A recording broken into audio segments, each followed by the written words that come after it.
Ladies and gentlemen, today I would like to introduce you to the work of folk artist Heather Gawler. A folk artist is an artist who did not get trained in art school, but instead creates art about what is important to him or her in their own way. Folk art tells us something about the person who created it, about their life, their family, or their culture.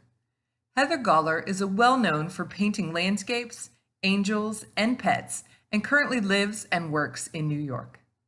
Her paintings are filled with color and shape, and almost every inch of her landscapes are covered with patterns. She says, "I love color to the point some people would get turned off, but those who love color as I do really get my work." I hope her joyful use of color and pattern will be a source of inspiration for your very own folk art landscape. The first step for creating our folk art-inspired landscape is to draw a large tree. This tree is going to be in the foreground of our picture, which means it's in the front and it's very close to us. So it's going to go from the very bottom of the page almost all the way up to the top. So draw one side of your trunk and make the branches curve around. Next, draw the other side of your trunk. You can make it as thick or as thin as you would like. And again, curve your branches around. Next, I'm going to make the branches of my tree a little bit wider. So I'm going to add another line here, curve it around, and then I'll add another branch here at the top. It's up to you what the branches of your tree look like. Again, I'm going to make my branch a little bit thicker. It's all right if it goes off the page. And then I'm going to finish off my last branch here. And if you make a mistake with your pencil, it's okay. We're going to come back and erase these lines later. The next step is to add leaves to our tree. We're not going to draw individual leaves, but we're going to make one large round shape to imply the shape of a tree. So make a large oval that goes from the side of your trunk up off the top of your page. Mine is actually so wide that it goes off the edge. And draw the other side of your leaves. Next, we're going to draw in the horizon line in our picture.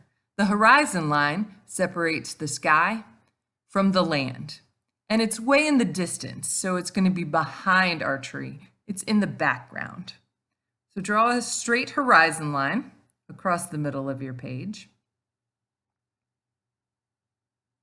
And now I'm going to add a few items in the background of my picture above my horizon line. So maybe there's a building right here. I'm going to use some very simple shapes to draw a building. Think about the different things that we saw in Heather Gawler's art.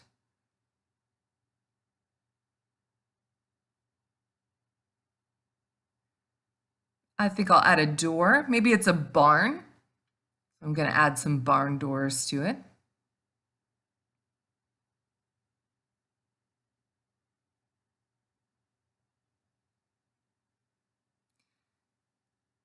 Maybe there's a window on top or a hayloft. And then on the other side of my picture, I think I'll draw the sun going down. Maybe it's sunset and the sun is just going down behind the horizon line. And then I'll draw a few rays coming out from it. And remember, all of this is very far in the background, so it's going to be behind our tree, which is closest to us.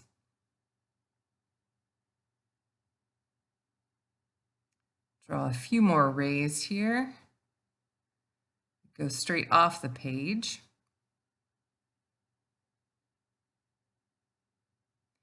Next, I'm going to divide the land into some different sections so that we can add different areas of pattern later. So I'm going to use a variety of different lines to separate my land into different sections. Make sure you're using a variety of lines. So curved, straight, zigzag, whatever you'd like to add in.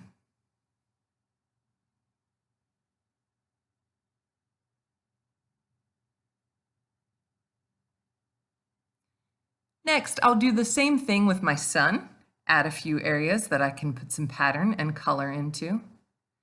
And then I'll do the same thing with the areas of my tree, the leaves. I'm just going to separate this into some different sections so that I can add different areas of pattern. After you've finished drawing all your sections, you're going to come in and fill all of these areas with as many different patterns as you can.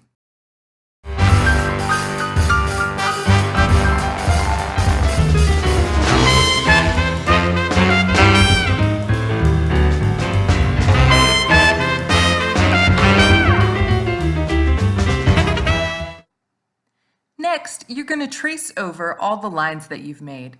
You may have a marker or an oil pastel, but use whatever you have to trace over all the lines that you've just drawn.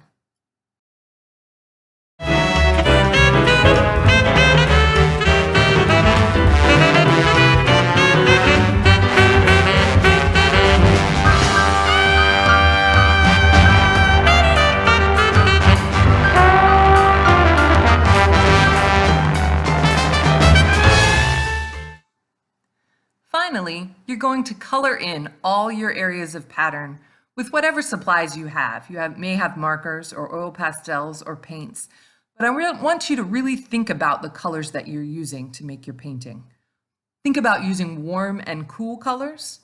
Think about using colors that are close to each other on the color wheel or colors that are far apart. But I really want this to be a very bright, exciting painting. Here's one that I've finished coloring using markers. You can see how all the different areas of pattern are different colors. So I really want you to get creative with how you color your folk art inspired landscape.